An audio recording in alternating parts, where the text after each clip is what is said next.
नमस्कार दोस्तों, मैं आपका प्यारा नीतीश कुमार, जो कि आज हम 12th का ठीक है आज हम 12th का ज्योग्राफी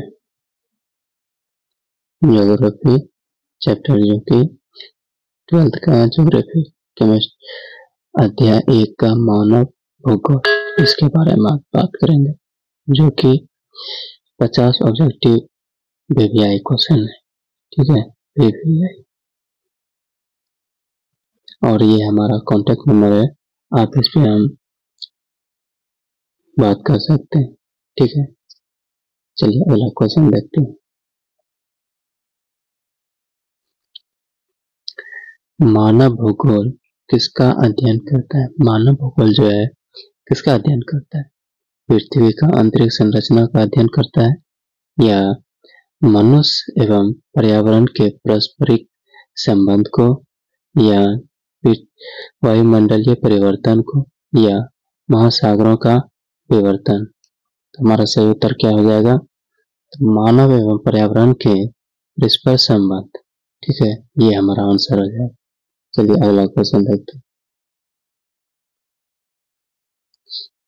मानव भूगोल शब्द का प्रयोग सर्वप्रथम किसने किया था? फ्रेडरिक रेटजेल ने, या कार्ल रिटर ने, या वान हम्बोल्ट ने, या लूसी फेवर ने किया था? किसने किया था? तो हमारा सही उत्तर हो जाएगा फ्रेडरिक। ठीक है, हमारा आंसर हो जाएगा फ्रेडरिक।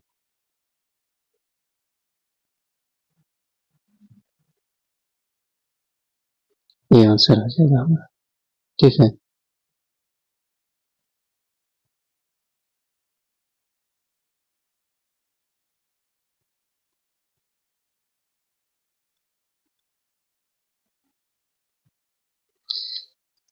मानव भूगोल के जनक किसे कहा जाता है? मानव भूगोल का जो है जनक किसको कहते हैं? लेटर को कहते हैं, लूसी फेवर को कहते हैं, या फ्रेडरिक रेटजेल को कहते हैं, या कार्ल रिटर को कहते हैं? किसको कहते हैं? हमारा सही उत्तर सी हो जाएगा। ठीक है, हमारा सही उत्तर क्या होगा? सी, फ्रेडरिक रेटजेल ने। ठीक है, चलिए अगला क्वेश्चन देखते हैं। नियतिवाद का प्रमुख समर्थन कौन था? नियतिवाद का जो है प्रमुख समर्थन कौन था? फ्रेडरिक रेजक ने, टेलर ने, रिटर ने, ब्रूक्स ने? तो क्या हो जाएगा हमारा आंसर? ए।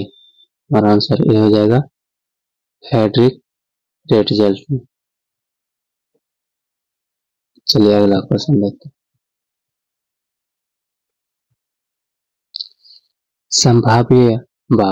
संभाव्यवाद जो है प्रतिपादक किसने किया था? संभाव्यवाद जो है प्रतिपादन किसने किया था? रिटर ने किया था, या टेलर ने किया था, या लूसी फेवर ने किया था, या हम्बोल्ट ने किया था? किसने किया था? तो हमारा सही उत्तर हो जाएगा लूसी फेवर। चलिए अगला क्वेश्चन देखते हैं। नवनियतिवाद का प्रतिपादन किसने किया? किसने किया था? लेटर ने किया था, ग्रिफ्टी टेलर ने किया था, वान हॉलवॉल्फ ने किया था, गेटमेंट ने किया था? किसने किया था? तो हमारा सही उत्तर हो जाएगा बी, ग्रिफिथ टेलर ने किया था। चलिए अगला क्वेश्चन। मानव भूगोल जो है भूगोल की विषय वस्तु है। मानव भूगोल की विषय वस्तु है। मानव भूगोल का कौन सा विषय वस्तु होता है? तो प्राकृतिक संसाधनों का विवरण, मानव जीवन की सभी प्रक्रियाएं, भौगोलिक घटनाओं का वर्गीकरण, या धरातल की संरचना? तो क्या हो जाएगा हमारा आंसर? हमारा आंसर बी हो जाएगा, जो कि मानव जीवन की जो है सभी प्रक्रियाएं हैं, ये वस्तु कहलाता है। चलिए अगला क्वेश्चन देखते हैं।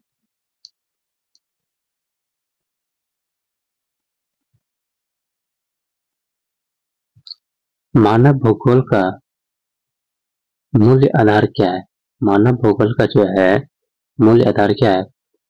पर्यावरण, संस्कृति या समय, स्थान या संसाधन। तो हमारा सही उत्तर क्या हो जाएगा? स्थान और समय। ठीक है, सी आंसर हो जाएगा। चलिए अगला क्वेश्चन।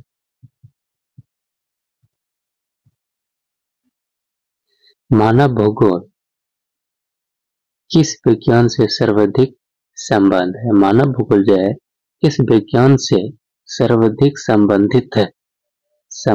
समाजशास्त्र या अर्थशास्त्र, इतिहास या उपयुक्त में सभी। तो हमारा क्या हो जाएगा आंसर?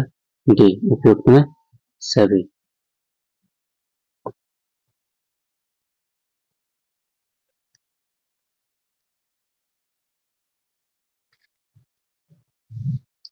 भूगोल के कौन सी शाखा मानव क्रिया को अध्ययन करती है? मानव क्रिया को जो है अध्ययन करता है। तो भौतिक भूगोल या मानव भूगोल या जीवन भूगोल या गणितीय भूगोल। ठीक है, तो हमारा सही आंसर क्या हो जाएगा? हमारा सही आंसर हो जाएगा बी, मानव भूगोल।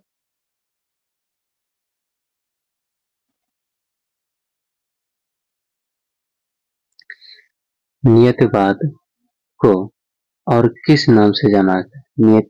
नियतिवाद को और किस नाम से जाना जाता है? एनवायरमेंटलिस्ट के द्वारा या पॉसिबिलिज्म या स्टॉप एंड गो के द्वारा या ह्यूमनिज्म के द्वारा। किसके द्वारा? एनवायरमेंटलिस्ट द्वारा। हमारा आंसर हो जाएगा ए। चलिए अगला क्वेश्चन देखते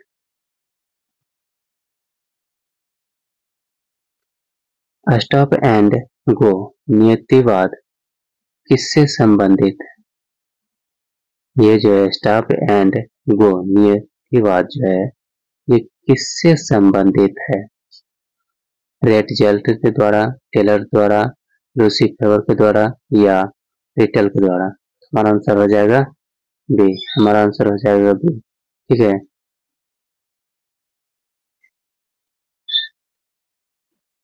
चलिए अगला क्वेश्चन। मानव भूगोल जो है प्रमुख विशेषताएं क्या है? मानव भूगोल का प्रमुख विशेषताएं क्या है? केवल प्राकृतिक घटनाओं का अध्ययन या केवल आर्थिक घटनाओं का अध्ययन या व्याख्यात्मक और मानवीय दृष्टिकोण, केवल सांस्कृतिक घटनाओं का अध्ययन। या हमारा सही उत्तर क्या हो जाएगा?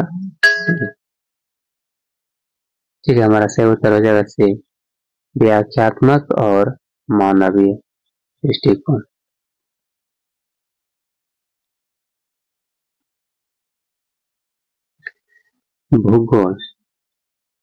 भूगोल कौन सी शाखा, ठीक है, भूगोल जो है कौन सी शाखा भौतिक परिवेश अध्ययन करती है?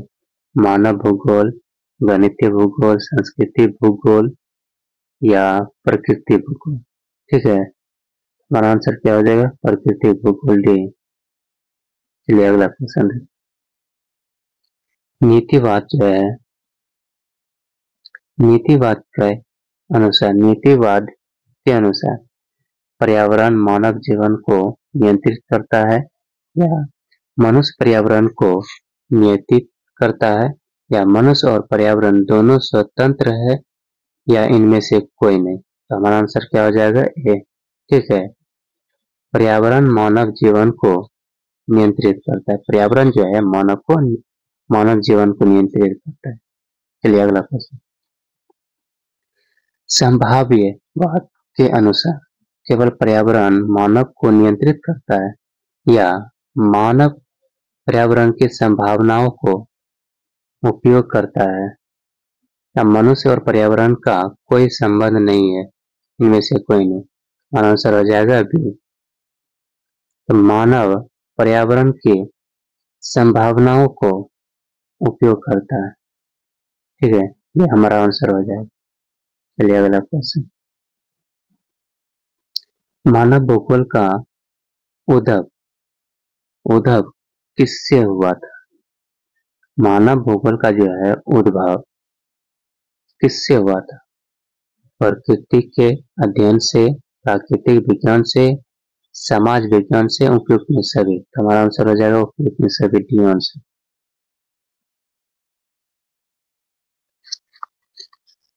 मानव भूगोल को किस नाम से भी जाना जाता है? सामाजिक भूगोल, संस्कृति भूगोल, नृवंश विज्ञान या मानव विज्ञान। तो हमारा आंसर ये हो जाएगा, सामाजिक भूगोल के नाम से भी जाना जाता है। चलिए अगला क्वेश्चन। मानव भूगोल का मुख्य उद्देश्य क्या है? मानव भूगोल जो है इसका मुख्य उद्देश्य क्या है? पर्यावरण का वर्गीकरण करना या प्राकृतिक संसाधनों का अध्ययन करना, मानव या पर्यावरण संबंधों की व्याख्या करना, या पृथ्वी के अंतरिक्ष संरचना का अध्ययन करना। तो हमारा आंसर हो जाएगा क्या? सी, मानव और पर्यावरण का संबंधों का व्याख्या करना। आंसर हो जाएगा सी। चलिए अगला क्वेश्चन। मानव भूगोल का अध्ययन किस आधार पर किया गया है? मानव भूगोल का जो है अध्ययन किस आधार पर किया गया है? समय और स्थान के आधार पर, समय केवल समय के, केवल स्थान के, इसमें से कोई नहीं, समय और स्थान। ये हमारा आंसर हो जाएगा ए। चलिए अगला क्वेश्चन। संभाव्य किस देश का सर्वाधिक लोकप्रिय रहा है? संभाव्यवाद किस देश में सर्वाधिक लोकप्रिय रहा? Germany, France, America, Britain. तो आंसर क्या हो जाएगा? B, Britain.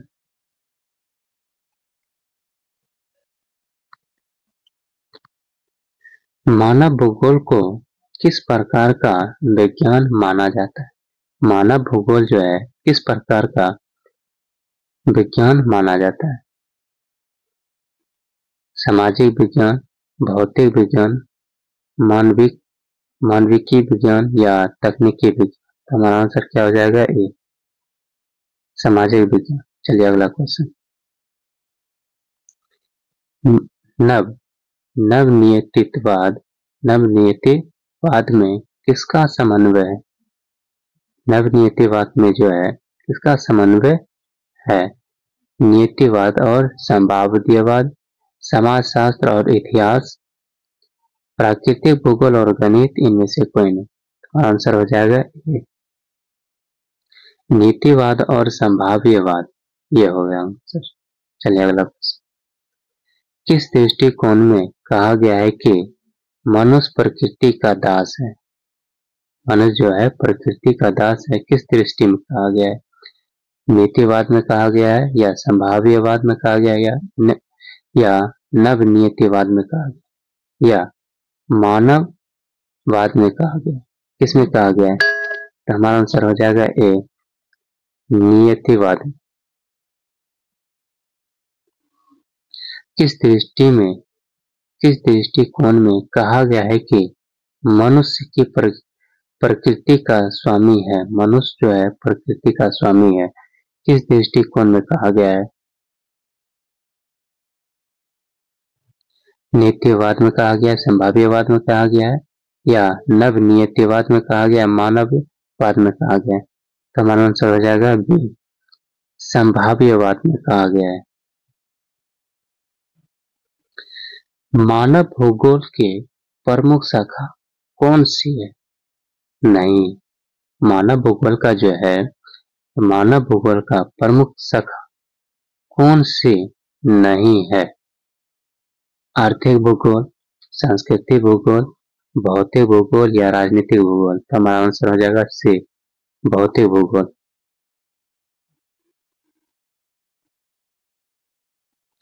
मानव भूगोल को किस प्रकार का अध्ययन माना जाता है? विश्लेषणात्मक द्वारा, वर्णनात्मक द्वारा, व्याख्यात्मक द्वारा, तकनीकी द्वारा। तो हमारा आंसर क्या हो जाएगा? सी। ठीक है, व्याख्यात्मक द्वारा।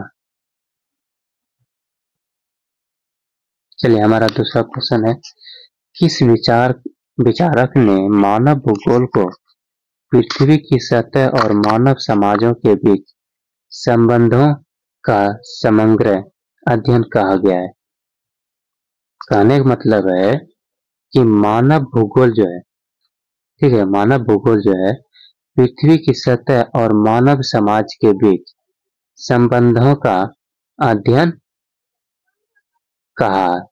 ठीक है, तो कौन कहा है? रेट जल ने कहा है, ठीक है, या विदाल डी ला बलास का है, टेलर ने कहा है, या लूसी फेवर ने कहा है? हमारा आंसर हो जाएगा बी, विदाल डी ला बलास ने कहा है। ठीक है, चलिए अगला क्वेश्चन, मानव भूगोल की शाखाओं की संख्या लगभग कितनी मानी जाती है? मानव भूगोल का जो है शाखा लगभग कितनी मानी जाती है? 2, 5, 10। हमारा आंसर क्या हो जाएगा? डी।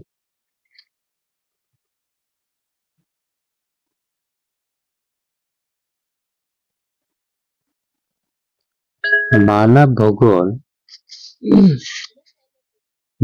भूगोल में किनका अध्ययन नहीं किया जाता है?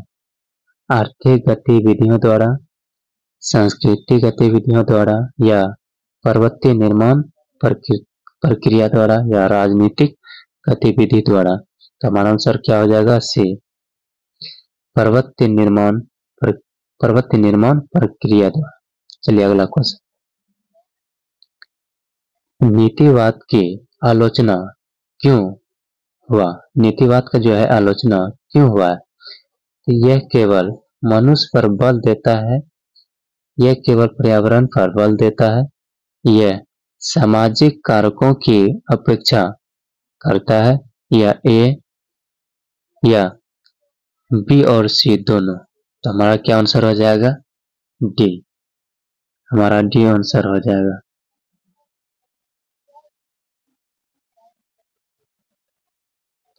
संभाव्यवाद की कमजोरी क्या थी? संभाव्यवाद का जो है कमजोरी क्या था? तो इसमें प्राकृतिक अध्ययन द्वारा, ठीक है, इसमें जो है इसमें प्रकृति अध्ययन महत्व मिला, इसमें मनुष्य को अधिक महत्व मिला, इसमें विज्ञान की उपेक्षा हुआ, इसमें भूगोल की उपेक्षा हुआ। तो हमारा आंसर क्या हो जाएगा? बी।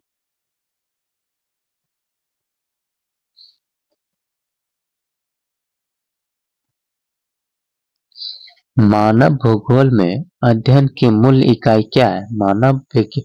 मानव भूगोल जो है उसका अध्ययन का मूल इकाई क्या है? तो स्थानीय और समय संस्कृति। तो हमारा आंसर हो जाएगा सी, स्थानीय और समय दोनों।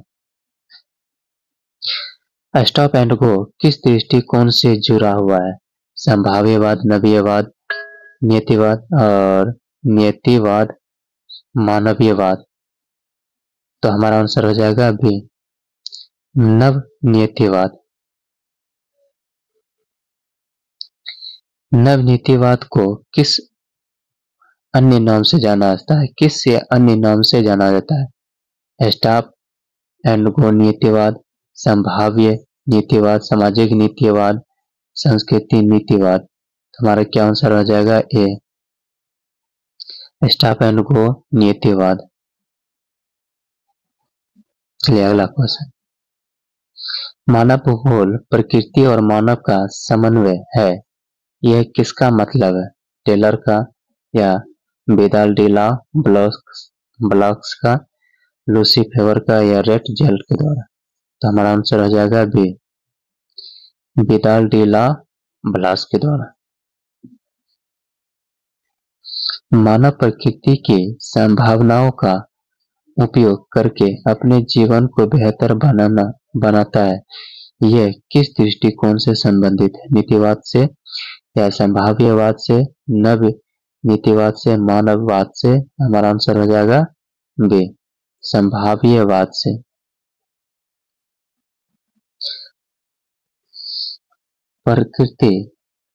प्रकृति मनुष्य को दिशा देती है लेकिन उसे बाध्य नहीं करती, यह किस विचारधारा का सिद्धांत है? नीतिवाद का, संभाव्यवाद का, नव नीतिवाद का, संस्कृतिवाद, संस्कृति भूगोल का?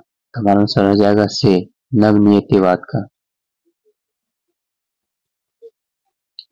मानव भूगोल में अध्ययन का मुख्य केंद्र क्या है? मानव भूगोल का जो है उसका मुख्य अध्ययन केंद्र कहाँ है?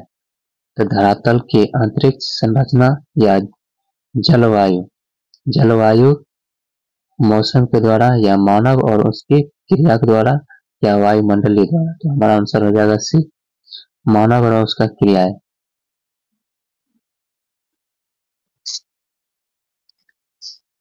चलिए अगला क्वेश्चन, मानव भूगोल का अंतिम उद्देश्य क्या है? मानव भूगोल का जो है अंतिम उद्देश्य क्या है? प्राकृतिक संसाधनों का अध्ययन करना, या धरातल की संरचना का अध्ययन करना, मानव पर्यावरण और समन्वय की व्याख्या और मानव जीवन को बेहतर बनाना, या संस्कृति तत्वों का अध्ययन करना? तो हमारा क्या आंसर हो जाएगा सी, मानव पर्यावरण समन्वय की व्याख्या और मानव जीवन का बेहतर बनाना। हमारा आंसर हो जाएगा सी। चलिए दोस्तों अगला क्वेश्चन जो है देखते हैं। चलिए आज के वीडियो में जो है हम 40 क्वेश्चन का सॉल्व किए हुए हैं, और इसी चैनल पर जो है KSN आर्ट्स क्लासेस में जो है फिर अगले क्वेश्चन 40 से आगे मिलेगा, पहला चैप्टर। ठीक है, चलिए धन्यवाद।